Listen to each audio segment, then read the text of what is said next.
Усім привіт! Появився в мене в передньому колесі трохи хруст. Рішив довго не чекати. Подивився відео в інтернеті.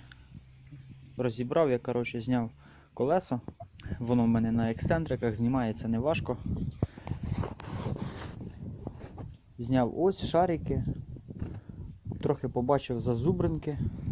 І всередині втулці передній. Трохи вичистив металічну пиль. Витягнув я шарики ось в бензині. В бензині їх попромивав. І на конусі там є трошки зазубрене. Зараз достану, покажу. Секунду.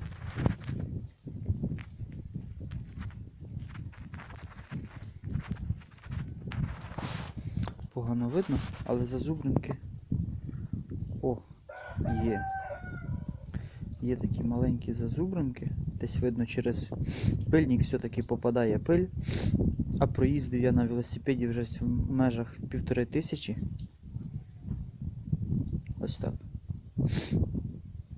Велосипед і взагалі техніку я люблю, особливо нове. І потрібно проводити ревізію. Повитирав я пильники всередині бензином і самі втулки. Повитирав бензином пильники зовнішні. Хоча ні, не бензином, я їх просто так повитирав, бо це резина. Непонятно, як вона буде себе вести в контакті з самим бензином. Можливо, воно їх роз'їсть. Ну і самі повитирав цей конус прижимний. І зараз повитягаю шарики. Буду збирати в обратній послідовності.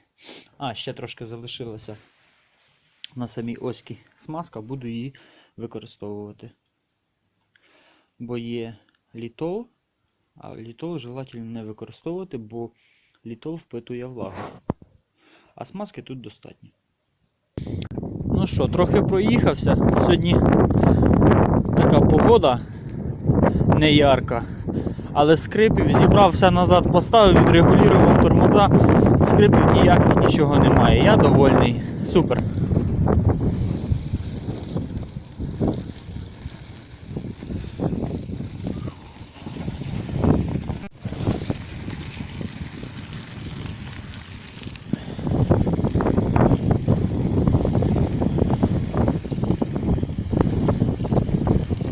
Едем.